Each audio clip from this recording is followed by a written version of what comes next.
بسم اللہ الرحمن الرحیم 14 چینل کی طرف سے میں ہوں چمن علی خان۔ حالیہ دنوں میں سیلاب اور بارشوں سے ہونے والی دردناک تباہی کو لے کر کچھ لوگ اس موقع پر بھی اولیاء اللہ کی مزارات اور اولیاء خدا سے بغض نکالنے میں مصروف ہیں۔ ابن تیمیہ کے یہ پیروکار محمد بن عبد الوہاب نجدی کے نظریاتی بیٹے عقیدہ توسل سے منحرف لوگ اولیاء اللہ کے مزارات اور ان کے علاقوں میں ہونے والی تباہی کی تصاویر کے ساتھ سورہ آراف کی آیت نمبر 197 اٹیچ کر کے شیئر کر رہے ہیں۔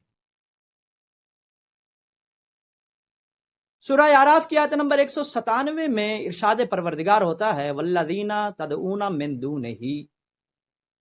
لا یستطیعون نصرکم ولا انفسہم ینصرون۔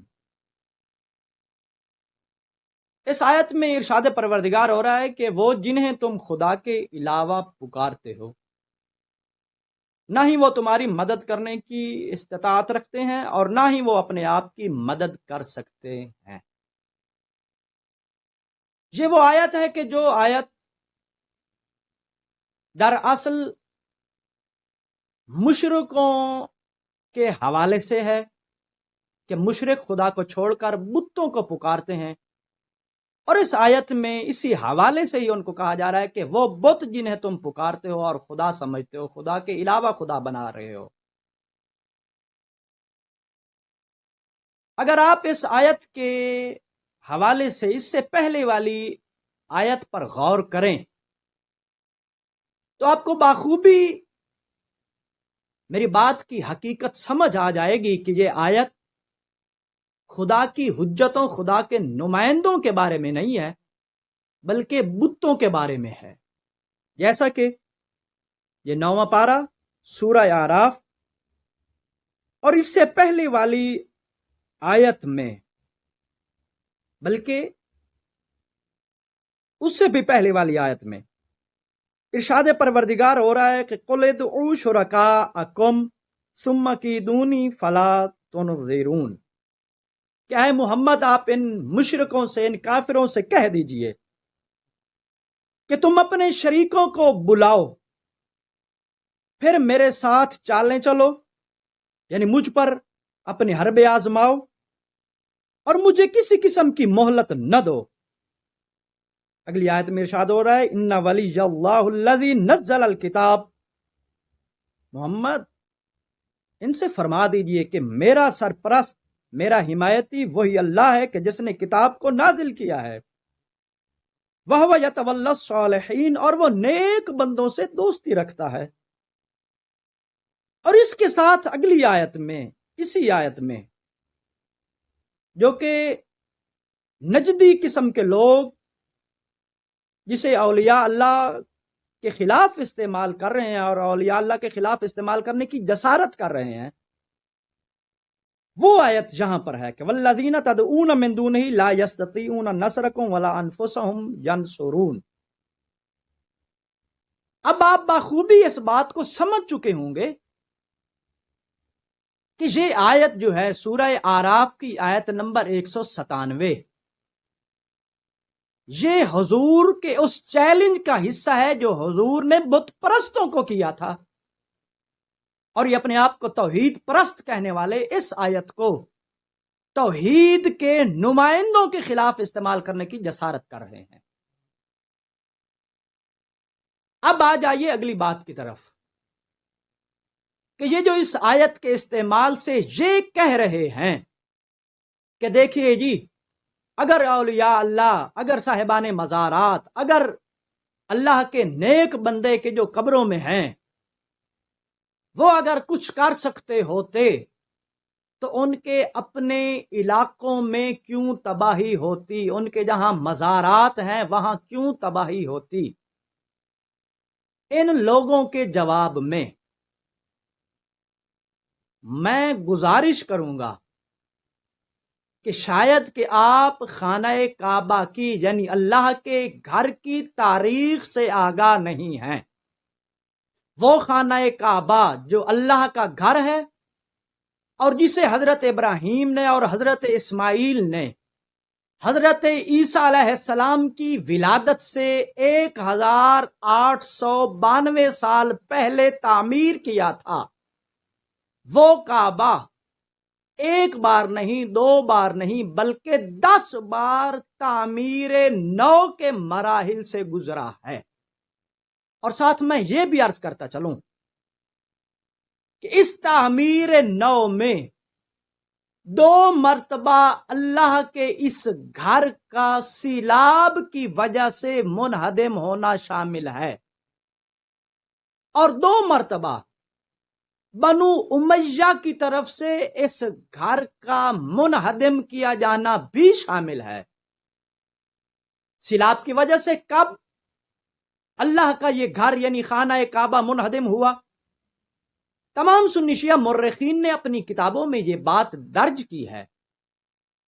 کہ حضور پاک صلی اللہ علیہ وآلہ وسلم کے اعلان بعثت سے 5 سال پہلے جب حضور پاک صلی اللہ علیہ وآلہ وسلم کی عمر مبارک 35 برس تھی تو اس وقت مکہ میں شدید قسم کا سیلاب آیا تھا، اور اس سیلاب کی وجہ سے اور سیلاب کے پانی کی وجہ سے خانہ کعبہ کی دیواروں کو شدید نقصان پہنچا تھا اور خانہ کعبہ کی دیواریں منہدم ہوئی تھی، جس کی وجہ سے قریش نے خانہ کعبہ کی تعمیر نو کا فیصلہ کیا تھا۔ اور پھر وہ بات مشہور ہے کہ جب حجر اسود کی تنصیب کی باری آئی تو پھر قریش کے درمیان پھر اختلاف پیدا ہوا۔ ہر شخص اور ہر قبیلہ یہ چاہتا تھا کہ حجر اسود کی تنصیب کی سعادت اسے حاصل ہو، لیکن پھر بالآخر یہ طے پایا کہ جو شخص دوسرے روز اللہ صبح سب سے پہلے حرم کعبہ میں داخل ہوگا حجر اسود کی تنصیب اسی کے ہاتھوں سے ہوگی۔ اور جیسا کہ پھر آپ سب جانتے ہیں کہ حضور پاک صلی اللہ علیہ وآلہ وسلم ہی سب سے پہلے حرم کعبہ میں داخل ہوئے تھے اور حضور کے ہاتھوں سے ہی حجر اسود کی تنصیب ہوئی تھی۔ دوسری بار کب خانہ کعبہ سیلاب سے شدید متاثر ہوا؟ اس حوالے سے میں متوجہ کرتا چلوں کہ سن 1660 عیسوی میں مکہ میں شدید قسم کا سیلاب آیا تھا، جس کی وجہ سے اللہ کے گھر کی، بیت اللہ کی، بیت العتیق کی، خانہ کعبہ کی 3 دیواریں منہدم ہو گئی تھی اور صرف جنوبی دیوار باقی رہی تھی۔ اور پھر اس طرح سن 1660 والے سیلاب کے بعد خانہ کعبہ کی تعمیر نو ہوئی۔ 2 مرتبہ بنو امیہ کے ہاتھوں سے خانہ کعبہ کو شدید نقصان پہنچا اور انہدام کعبہ ہوا۔ پہلی مرتبہ سن 64 ہجری میں جب یزید لعین نے ابن زبیر کی سرکوبی کے لیے لشکر بھیجا اور ابن زبیر اور اس کے حامیوں نے خانہ کعبہ کی پناہ لی، حرم کعبہ کی پناہ لی، تو اس وقت یزید لعین کے لشکر نے یعنی بنو امیہ کے لشکر نے منجیکوں کے ذریعے سے خانہ کعبہ پر پتھر برسائے اور آگ برسائی، جس کی وجہ سے خانہ کعبہ کا غلاف جل گیا اور خانہ کعبہ کی اندرونی اور بیرونی سائڈ کو شدید نقصان پہنچا۔ دوسری بار خاندان بنو امیہ نے سن 72 ہجری میں کہ جب عبد الملک بن مروان کا عہد حکومت تھا، اس وقت بنو امیہ کے لشکر نے ابن زبیر کی سرکوبی کے لیے ایک بار پھر لشکر بھیجا، اور اب کی بار لشکر کی قیادت حجاج بن یوسف جیسا خبیث کر رہا تھا۔ اس حجاج بن یوسف نے خباثت کا مظاہرہ کرتے ہوئے